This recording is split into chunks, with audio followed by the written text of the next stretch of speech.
компани болгон дотор одоо юу ихтэй болж байгаа нэ гэх юм бол энэ Chief Technology Officer гэдэг тэр бол программист биш. Юу юм бэ гэх юм бол жоохон над шиг хүн ер нь бол технологи мэддэг, технологиг амьдэрдэг, технологиг сонирхдог. Тэгээд технологи хааш явж байгаа юм бэ? Ямар технологийн шийдэл байгаа юм бэ? Энэгээр дамжуулаад компаниудынхаа бүтээмжээ дээшлүүлдэг тийм вижнтэй хүмүүс ерөөхдөө үнцэтэй болно. Компани гүйцэтгэх захирал, санхүү хариуцсан захирал чухал байсан юм бол эх жилийн хугацаанд ямар төрлийн алтан тушаал маш үнцэнтэй болох юм бэ гэх юм бол Chief Technology Officer CTO. Өнөөдөр хөрөнгө оруулагч нараа за өндөр өгөөчтэй явж байгаа эцтэй. Окей. За өнөөдөр хэдүүлээ юу ярих юм бэ гэх юм бол нэгдүгээрт өнөөдөр Martin Luther King Day long weekend. Өнөөдөр арилжаа зах зээл дээр байхгүй. Гэхдээ ерөөхдөө 5 тутрын close тэгээ бас ер нь зах зээл хаашаа явж байгаа юм бэ? Нэгдүүлээ нэг хальт ярьчих. Тэгээ манай багц дотор бас жижиг өөрчлөлт орж ирж байгаа. Тэр тэднийг бид нар ерөөхдөө анзаараад явах хэрэгтэй. За өнгөрсөн 7 хоног ер нь та тарж байгаа бол 2 өдөр дараалан Nasdaq ерөөхдөө жоохон улаанд байсан. Шинэ all time high руу гарч чадахгүй байна. Энэ resistance zone дотор ирсэн байгаа. Тэгээ та тарж байгаа бол эндээ ер нь бол нэг wedge дотор явж гин. Тэгээд миний таамаг юу юм бэ гэх юм бол ингээд дэшээ breakout хийх магадлал өндөртэй. Энийг бас өмнө тайлбарлаж ийсэн. Энэ Dow Jones-ыг харах юм бол ер нь бол адилхан юм харагдчихсэн. Тэ ерөөдөө ийм байдлаараа бас нэг triangle wedge үсээд тэгээд ерөөдөө одоо breakout руу явах чинь S&P 500 харах юм бол тэ бас яг адилхан одоо нөө шийдвэр гаргах цаг нь болох гэдэг. Гэхдээ геополитик дотор бас Трамп мэдээж идэвхтэй юу хийжийнэ гэх юм бол Гринланд уг тэ бүр ингээд санал тавьсан Европчууд солиорж байгаа, Европчууд тэнэгтэж байгаа. Макрон бүр юу лээ цэрэг Гринланд руу явуулна. Германчууд нэг 13 цэрэг явуулсан уу? Тэгээд нэг хоногийн дараа шууд буцаага татцсан. Тэр улс төрчнөр жоохон баатар дүрээ гаргаж байгаа. Тэгээд удахгүй Гринландыг Америкчууд Денмаркаас худалдаж авах хаа. Тэгэхгүй бол тэгээд Дональд Трамп зүгээр тэ худалдааны хориг мориг тавьчихна. За тэгээд Европт дүүрэн суг улс төрчнөр байгаа учраас ер нь бол одоо Америк илүү том болно. Тэг өөр хэлэх юм дээр байхгүй. Тэгээд тэндээ хөрөнгө оруулалтууд нь явна. Тэгээд Америкчуудад ашигтай. Тэгээд Европчууд өөрөө тэнэг. Тэг Гренландыг ерөөсөө ашиглахгүй байгаа. Денмарк бүр тэнэг. Тэгээд одоо ашиглах хүн гараад ирнэ. Тэр бол Америк, тэр бол Дональд Трамп. Тэгээд тэрнээс өмнө ерөөдөө хүмүүс жоохон сандарсан байдалтай байгаа. Гэхдээ ер нь бол Nasdaq ингээ харах юм бол нэлээд их энерги цуглардсан байгаа. Нэлээд олон хүмүүс эндээ хүлээж байгаа. Тэгэхээр миний таамаг юу юм бэ гэх юм бол энэ технологийн салбар Micron, AMD, Intel, Nvidia гэх мэт шин ерөөдөө хэмэл ухааны эрэлт нь улам өсөө явж байгаа. Та зүгээр сүүлийн үед компьютер худалдаж авах гэж үзсэн юм бол RAM худалдаж авах гэж үзсэн юм бол энийг мэдчихэж байгаа. Би та тэд нэг юм сонирхолтой юм үзүүлчих заяа. Энэ юу юм бэ гэх юм бол нэттэй. Энэ миний худалдаж авсан нууцлаад авсан RAM одоохондоо ашиглаагүй байгаа. Зүгээр хизээ нэг цагт надад хэрэг болж магадгүй гээд яагаад гэх юм бол би өөрийнхөө workstation-уудаа ингээ барьж байгаа. Энэ юу юм бэ гэх юм бол 64 GB RAM DDR5 үнийн ханш нь өсөхөөс өмнө ерөөхдөө худалдаа авцсан. Тэгээ одоогийн байдлаар энэ бас хөрөнгө оруулалтын позиц гэж одоо хэлж болно. Тийм ээ энэ одоо арилжаа гэж хэлж болно. Дахиад 2 удаа 64 GB RAM байна. Тэ? Одоо энэ 256 DDR5. Тэгээд энэ яасан бэ гэх юм бол 2 нугарсан байгаа. Миний худалдаж авснаас хойш. Тэгээд өөр ямар арилжаа би өөрөө хийж байна гэх юм бол сонирхолтой. Өнөөдөр бас юу авсан бэ гэх юм бол ийм SSD drive худалдаж авсан. NVMe SSD drive. Энэ бол AMD 990 Pro 4 TB. Миний энэ tower дотор дахиад нэг 4 TB байгаа. Маргааш дахиад нэг 8 TB ирж байгаа. Тэгээд дахиад 2 TB ирж байгаа. Тэгээд 3 дахь өдөр би дахиад 96 GB DDR5 RAM худалдаж авна. Яагаад вэ гэх юм бол юмыг яаж мэдэх үү? Нэг хэрэгцээтэй болно. Би тэрийг мэдж байгаа. Тэгээд энэ хэмэл ухаан дата ерөөдөө энийг тооцоолох, ашиглах, дэд бүтц хэрэгтэй болно. Тийм учраас энийг ерөөдөө би зүгээр ингээ нууцлаад авч байгаа. Тэгээд ер нь бол энэ тэ үн ханшууд нь тэнгэр рүү явсны дараа магадгүй би энэ RAM-ыг зарсан ч болно тэ 3 мөнгөө 3 нуглаад ер нь бол Mega Metals-тай адилхан тэгээд хөөрхөн ашиг LED-ийг хийцэн байгаа. Манай офс дотор бас би бүх компьютер дотор 32 64 GB RAM авсан байгаа. Тэгээд тэд нар бас ингээ үн хашаараа өсөөл явж байгаа. Тэгээд магадгүй эзэн нэг цагт бүгдэнд нэг Mac худалдаж аваад тэрнийхээ оронд энэ RAM-ыг гаргаж аваад баг ашигтай гарахаар л юм байна. Окей. Тэгээд энэ тэг баахан RAM үзүүлээд би юу хэлэх гээд байна гэх юм бол энэ технологийн салбар амар хурдтай ингээ хөгжөөд байгаа. Энэ хиймэл ухаан амар болж байгаа. Тэг Cloud Code, Google Anti-Gravity, OpenAI Codex гэх мэтчлэн ерөөхдөө дараагийн шатанд хүрч байгаа. Тэгээд удахгүй цагаан сарын өмнө хятадууд DeepSeek version 4 танилцуулна. Тэгээ өнгөрсөн 12 сарын сүүлээр MIT одоо Massachusetts Institute of Technology бас энэ хиймэл ухааны persistent memory тэгээ бас энэ token window, context window-ыг ерөөдөө томруулж чадсан. Тэгээ та энэ донд хиймэл ухаан судалж байгаа хүмүүс байгаа юм бол тэр MIT-гийн paper-ыг уншаарай. Тэгээд тэрнээсээ би юу онцлоод авсан бэ гэх юм бол RAM илүү үнэтэй болох юм байна. Тэгээ бас DeepSeek-ийн Ngram технологиас би юу ойлгож авсан бэ гэх юм бол RAM илүү үнэтэй болох юм байна. SSD drive илүү үнэтэй болох юм байна. Тийм учраас зүгээр миний дансанд байсан бэлэн мөнгөө би ерөөдөө өдөр болгон юу хийж ийна гэх юм бол энэ тэндээс SSD худалдаж авч байгаа, RAM худалдаж авч байгаа яагаад гэх юм бол эдгээр үн хаашаар өснө. Эсвэл би өөрөө дахиад нэг компьютер угсарна, дахиад томоохон одоо 256 эсвэл 512 GB RAM хэрэгтэй болно. Тийм учраас нөөцлөө авж байгаа. Тэгээ удахгүй угаасаа дата асар чухал болно, хурдан дата. Тийм учраас тэр SSD NVMe drive-ууд амар чухал. Тийм учраас тэднийг би бас ерөөдөө ингээ нөөцлж байгаа. Миний зорилго юу юм бэ гэх юм бол ойролцоо нэг 20 TB NVMe drive-ыг худалдаж авъя гэж бодож байна. Ягаад вэ гэх юм бол бараг 2-7 хоногийн хугацаа эсвэл бараг 7 хоног болгон юу болоод байна гэх юм бол энэ NVMe drive энэ RAM гих мэд шин бүгдээр үн хашаар өсөж байгаа. Тэгээд энэс олж бас нөгөө миний хиймэл ухааны хэрэглээ манай офс дотор бүр ингээ тэнгэр рүү явж байгаа. Тийм учраас би яасан бэ гэх юм бол манай багц дотор тийм ээ энэ Micron-ыг нэмсэн байгаа. Тэгээд энэ багцлууга нэмснээсээ хойш ерөөд айгүй хөөрхөн өсөө явчлаа. Хэдүүлээ Micron руу ямар хашаар орсон бэ гэх юм бол хэдүүлээ зүгээр харцгаая. Micron Technologies 316 дээр орсон. Одоо хэд дээр явж байна? 360. Яа. Хуцааны арилжаа хөрөнгө олт тийм мөнгөөр мөнгө олох. Амар сонирхолтой байгаа ч тийм. Гэхдээ амар хэцүү. Хэвч хүмүүс нь ерөөсөж чаддгүй. Ягаад чаддгүй юм бэ гэх юм бол ментор багш байхгүй. Community байхгүй. Одоо сайн сонсоорой. Тийм. Би school community нээсэн. Тэн дээр юу зааж байгаа юм бэ гэх юм бол энэ толгоонд байгаа хөрөнгө олтын бүх чадвараад чамтай хуваалцаж байгаа. Тэрнээс гадна би ямар хөвцөө хизээ ямар ханшаар хэдэн хуваар авж байгаа юм бэ тэн дээр ил тавигдсан байгаа. Чи нөгөө дүр аж бол. За. Манай community-ээр нэгдсэн хүмүүс одоо 1 сарын байдлаар доллараар тийм ойролцоо 50-60% өгөөж LED-ийг авсан байгаа. За, чи миний энэ чадварыг сурмаар байгаа юм бол энэ видеоны эцэст тийм манаар автна чам дэлгэн мэдээлэл өгнө. Тэгээд school community дотор уулзъя. Тэгээд таад баяр хүргэе. Тэгээд манай энэ жил лааж ийн солиорч өгч ийн. Тэгээ би ерөөхдөө ингээ багцаа хараал ингээл энийгэл суугаад байна. Тэгээ ийшээ хөрөнгө олт хийснээс хойш 15% өссөн. Би бас юу худалдаж авсан бэ гэх юм бол миний Mac Studio ирсэн байгаа. Өнөөдөр нэг story оруулсан. Би 2 Mac Studio худалдаж авсан. Тэгээд ойролцоо нэг 3-4 сарын дараа дахиад 2 Mac Studio худалдаж авна. Тэгээ юмор юу их гэдэг байна гэх юм бол ер нь бол хиймэл ухаан. Тэгээд ганцаараа би биш тий. Манай Америкт амьдарч байгаа манай Европ байгаа.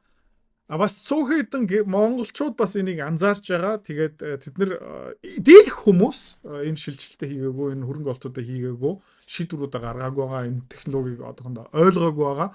Тийм учраас тэдний мөнгө хөрөнгө олтын урсгал эхлээгүй байгаа. Тэгээд удахгүй энэ Unitel, энэ 5 богт group гих мэт шин бүгдээрээ сэрээд ирнэ. Тэгээд тэд нар юу хийх юм бэ гэх юм бол local data center-уудаа барьна, өөрийнхөө хиймэл ухаанаа хөгжүүлнэ.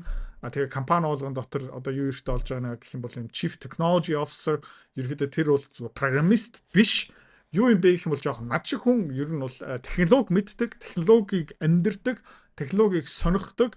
тэгээд технологи хааш явж байгаа юм бэ? Ямар технологийн шийдэл байгаа юм бэ? Тэгээд энэгээр дамжуулаад ер нь бол компаниудынхаа бүтээмжээ дээшлүүлдэг team visionтэй хүмүүс ерөөхдөө айгүй үнцэнтэй болно.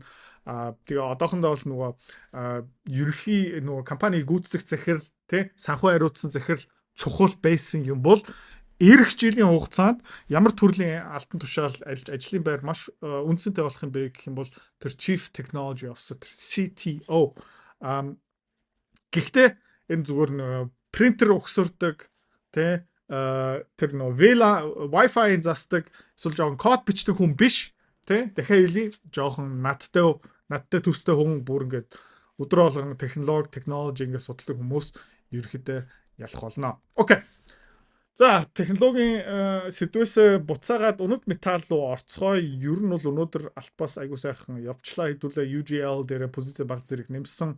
Тэгээ хэдүүлээ Алтыг хизэнээс хойш хөрөнгө олт хийгээд эхэлсэн бэ гэх юм бол энэ хавьяас хөрөнгө олт хийгээд эхэлсэн. Тэгээ тэрнээс хойш манай позиц Алтан дээр яасан бэ гэх юм бол доор хаяж 34% өссөн. UGL дотор бас айгуу хөөрхөн өсөлт авчиж байгаа. Тэгээд энэ бол нэг сүртэй тэ та харж байгаа юм бол явсаар л байна. Ерөөхдөө энэ uptrend дээр ингээ явж байна. Энийг жоохон log scale болгоод үзэх юм бол одоо юу болоод байна гэх юм бол энэ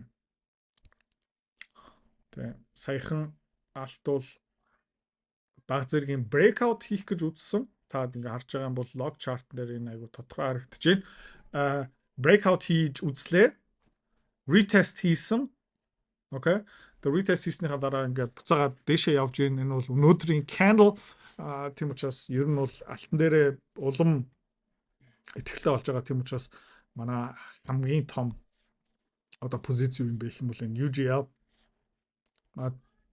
тэг өнөөдөр бирж нь хаалтай болохоор ер нь энэ дээр ямар нэгэн апдейт үн хаашин дээр гарч ирэхгүй гэхдээ алт ингээд та харж байгаа юм бол өнгөрсөн 5 дахь өдөр хаана close хийсэн бэ гэх юм бол нэг 4600 дээр хийсэн өнөөдөр 4060 дээр явж байгаа.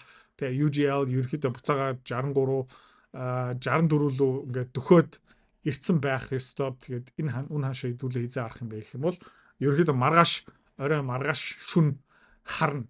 Окей. За. Тэгээ нэг солиотой юм юу юм бэ гэх юм бол энэ мөнгө ерөөсөө зогсдоггүй. Окей. Зогсохгүй байна. Ер нь бол энд sideways consolidation яваад дээшээ явсан. Энд sideways consolidation яваад дахиад нэг дээшээ явсан. Одоо дахиад нэг consolidation phase ирж ах шиг байна. Тэгээ би өмнө юу гэж хэлж ирсэн бэ гэх юм бол за мөнгөний эцсийн зогсоол хаана байх магадaltaй юм бэ гэх юм бол хэдүүлээ ингээд хараад үзцгээе. Fibonacci chart ингээд гаргах юм бол тэ нэг 93-аас 96 ярьж исэн юм бол ер нь бол жоохон дээшлүүлэх хэрэгтэй ах шиг байна. Яагаад гэх юм бол энэ нэг parabolic spike дээшээ нэг пуужинтахгүй байна. Ингээд пуужинж л да. Гэхдээ ерөөхдөө нэг exhaustion spike болоод тэг ингээд доошо нурдаг байхгүй юу? Тэгээд миний таамаг юу юм бэ гэх юм бол ер нь бол энэ 99 дээр нэлийн жоохон зовно. Яагаад гэх юм бол $100 гэдэг чинь амар том psychological number.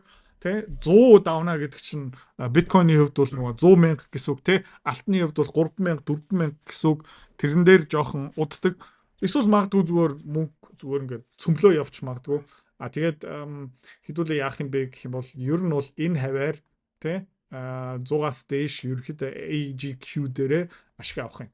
Окей.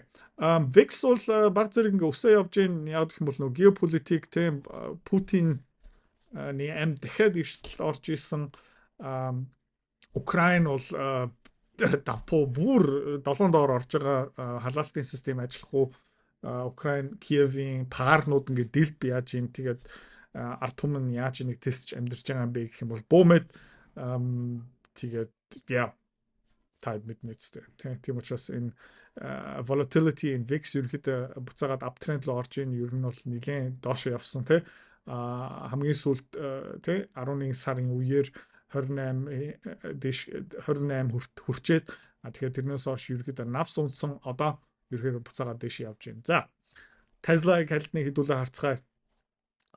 QQQ технологийн салбар жоохон тий жоохон уналттай байгаа чуд уналттай байгаа. Гэхдээ Tesla-г хараад үзэх юм бол ер нь бол sideways consolidation нэлээд удаан явж байна. support level нь ерөөхдөө энэ байна. Тэгээд 50 day moving average ерөөхдөө одоо жоохон хажуу тийш явж байна. 200 day moving average жоохон дээшээ. Тэгээд миний таамаг юу юм бэ гэх юм бол энэ Tesla дахиад нэг дээшээ явах магадлал бол байгаа. Elon Musk бас энэ Optimus 3-ын тухай нэлээд их ярьсан. Саяхан бас нэг selfie зураг оруулсан. Тэгээд зарим хүмүүс Optimus 3-ыг аль хэдийн харсан байлээ. Jason Calacanis жишээлбэл JCal Twitter дээр нэг хараад үзчихээрэй нэлээд тэр Optimus 3-ын тухай жоохон ярьсан. Мань хүн тэр Optimus 3-ыг харсны дараа юу ч хэлсэн бэ гэх юм бол дэлхийн хамгийн том хамгийн их борлуулалттай байх магадaltaй бүтээгдэхүүн болох юм байна. Нэмээд юу хэлсэн бэ гэх юм бол Tesla машин зардаг байсныг хүмүүс бараг таг мартах бах. Ерөөхдөө энэ robotics компани болох магадлал өндөртэй. За Oscar Health дээр нэг сүртэй ярих юм байхгүй. Яг хэвэндээ GHRS саяхан FDA-аас зөвшөөрөл авсан. Нөгөө судалгаагаа үргэлжлүүлэх зөвшөөрөл авсан. Тийм учраас ерөөхдөө саяхан ингээд дээш явсан. Тэгээд өмнө хэлжсэн ерөөхдөө нэг $19-20 хавцаа энийг зармаар байна. Өнөөдөр Америкийн хөрөнгийн бирж хаалттай, гэхдээ Австралийн хөрөнгийн бирж нээлттэй. Тэгээ юу болсон бэ гэх юм бол манай Mika Metals баг зэргийн өсөлт үзүүлсэн та бүхэн харж байгаа юм бол тэ 26 дээр нээлттэй хийсэн бол 27.5 дээр хаалт хийсэн. Тэгээд энэ Mika Metals бол маш цэгцтэй uptrend дотор явж байгаа. Тэгээд миний одоо ингээ хараад үзэх юм бол та ингээд энд харж байна те. Энийг би бүр channel-аараа зурчээ. Окей. За, ерөөхдөө энэ channel нилээ явах. За, 3 fake out харагдаж байна. Энд нэг upside те, pivot high. Энд нэг томоохон pivot low харагдаж байна, fake out. Тэгэхээр саяхан юу болсон бэ гэх юм бол энэ channel-ийнхаа яроолтой хүрчээд ерөөхдөө хүчтэй bounce хийсэн. Тэгээд дараагийн stop юу юм бэ гэх юм бол энэ 30 хэдэн cent. Тэгээд is good news. Гайхалтай. Тэгээд явж илээ. Тэгээд Mika Metals хэдүүлээ те энэ юу лээ энэ хавар орсон шүү дээ. Тэ 8.6 хаана байна? Тэ бүр алдахгүй шүү. Энэ хавар орсон. Тэгээд тэрнээс хойш хэдүүлээ зүгээр өсөлтийг харцгаая. 8.6 тэ тэрнээс хойш 220-аар өссөн байна. Okay. It's good. Very nice. Нэг удааширж байгаа нэг нэлийн бидний төвчээрийг шалгаж байгаа хувьцаа Matza Resource хэдүүлээ хизээ орсон бэ гэх юм бол энэ хавар орсон. Энэ хавар бас нэмж орсон. Тэгээд одоо юу болж байна гэх юм бол энд айгүй цэвэрхэн гарч ирж эхэлж байна. Юу юм бэ гэх юм бол те энд ерөөхдөө uptrend line байлаа гэж хар. Энд uptrend байгаа юм бол за окей ингээд зурчээ. Хоп. Окей. За. Тэгээд энэ бол нөгөө trend line байна. Support болж байгаа. Тэгээ энэ resistance. Тэ. Тэгээ юу болж байна гэх юм бол удахгүй манай Matza Resource ерөөхдөө шийдвэртэй хүрнэ. Гоё юм юу юм бэ гэх юм бол яг хоо ийм triangle wedge би нэг дуртай биш. Тэ. Энэ horizontal ерөөхдөө илүү математикийн хувьд нөгөө probability-ийн хувьд бол магадлалын хувьд бол дээшээ явах магадлал илүү өндөртэй. Энэ бол нэг олон одоо баталгаа одоо энэ гурвалжин аль нь илүү баталгаатай юм бэ гэх юм бол энэ илүү баталгаатай. Тэгээ нэг ойролцоо нэг 8-аас 10% илүү позитив одоо дээшээ явах магадлалтай. Тэгээд ингээд хараад үзэх юм бол volume буцаага жоохон өсч эхэлж байна. 50 day moving average up, 200 day moving average up. Support line айгуу гой дагаа явж байна. Өмнө 1 2 одоо 3 4 удаа энэ resistance-ыг тогшсон. Тэгээд measured move нь хаана байгаа юм бэ? Ингээд хэдүүлээ хараад үзэх юм бол за эндээс ханаас эхлэх үү? Эндээс эхэлж болно. Тэ high тэгээд бүрэн retractment. За тэгээд ерөнхийдөө энэ 0.6 дээр ингээд зогсчих юм бол яг магадлал өндөртэй гэдэг юм бэ гэх юм бол нэг лүү явах магадлал айгу өндөртэй. Тэгээд юу харагдаж байна гэх юм бол нэг 18.5 лүү явах магадлалтай. Гэхдээ хэдүүлээ бас энийг илүү жоохон хойшин татчих болно. Ингэх юм бол 19 цент. За тэгээд бүр энийг ингээд сонгоод аваад үзэх юм бол за гэх юм бол нэг 20 цент гарч эхэлж байна. Тийм амар шуналтаж ерөөсөө хэдүүлээ хэрэггүй. Ер нь бол нэг 19 лөө ингээд яваад өгчих юм бол хэдүүлээ харцгаа. Гэхдээ тухайн үед бас хэдүүлээ шийдвэр гаргах ёстой. одоогийн байдлаар 14.5 дээр байна. Тэгээд энэ 18.5 руу явчих юм бол дахиад 27% өгөөж байна. Миний таамаг юу юм бэ гэх юм бол ойролцоогны 19 мөс рүү явах магадлал бол байгаа. Тэгэх юм бол дахиад 30% өснө. Миний багц дотор нэлээд жин эзэлж байгаа тийм манай Mecha Metals манай Matza. Тэгээ Matza дээр бас яг адилхан хэдүүлээ харцгаая л да. Ер нь бол cyclical Fibonacci-гийн гаргач daily дээр ингээд жоохон олон юм харагдаж байгаа учраас хэдүүлээ weekly руу орцгоё. Энэ окей. За, ер нь бол энэ low-ыг ашиглаад high тавиад ингэх юм бол ерөөдөө Fibonacci 1 одоо бүрэн measured move бол 30.5 юм байна. Өшөө доош явах юм бол 31.5 юм байна. За бүр ийш нь хойшоо татах юм бол солиотой 36. Гэхдээ хэдүүлээ харцгаая. Гэхдээ ягаад ингэж байгаа юм бэ гэх юм бол айгүй ойлгомжтой. Алт бол өсөд байгаа. Алт бол одоо 4600 хэдээс 4900 яваад үсчих юм бол ерөөхдөө ингэж хөдлөх бүрэн боломжтой. Тэгээ Nika Metals дээр юу болоод байна гэх юм бол хэдүүлээ зүгээр харцгаая. Энэ Австрал долларын ханш тий. Хэдүүлээ Nika Metals хөрөнгө олт хийж байхдаа юу байсан бэ гэх юм бол энэ Австрал доллар алтны ханш бол нэг 4800 4600 байсан. Одоо 7000 Австрал доллар болцсон байгаа. Тэгээ хэдүүлээ зүгээр өнгөрсөн 6 сарын за Mecha Metals-та хэдүүлээ одоо 1 жилийн хугацаанд хөрөнгө олт хийсэн байсан. Тэгээ жилийн өмнө хэдүүлээ хөрөнгө олт хийсэн. За тэгээд Австрал доллараар ингээд та хараад үзье юу. Жилийн өмнө Mecha Metals алтаа хэдээр зарж исэн бэ гэх юм бол Австрал $2800 зарж исэн. 2800 $2900 зарж исэн. Окей. За тэгээ одоо хэдээр зарж байгаа юм бэ гэх юм бол $7000 доллараар зарж ийн. Борлуулж байгаа бүтээгдэхүүний нөгөө борлуулалтын ханш нь 2 дахин нугарсан. Тэгээ энэ баг тэр чигтээ ашиг болж байгаа байхгүй. Окей. Тийм учраас энэ хувьцаануудын үн ханш ингээд гоё дэшээ явж байгаа. Westwood Mining-ийн арилжаан өнөөдөр зогссон. Яг гэх юм бол ер нь бол нэмэлт хувьцаа гаргаж байгаа. Тийм учраас ерөөдөө сая жоохон унсан нэмэлт хувьцаа гарч ирээд жоохон dilution үүснэ. Тийм учраас Westwood-ийн хувьцааны ханш 80 май лөө ингээд доош явах магадaltaй бүр ингээд 70 мал руу доош унах магадлал байгаа шүү. Тухайд хэдүүлээ яах юм бэ гэх юм бол зүгээр нэмээд авчна. Окей. Санаа зовлтгүй. Энэ ерөөхдөө дээшээ явах магадлал өндөртэй. Гэхдээ ер нь Африк байгаа учраас ийшээ all in хэдүүлээ хийхгүй шүү. Окей.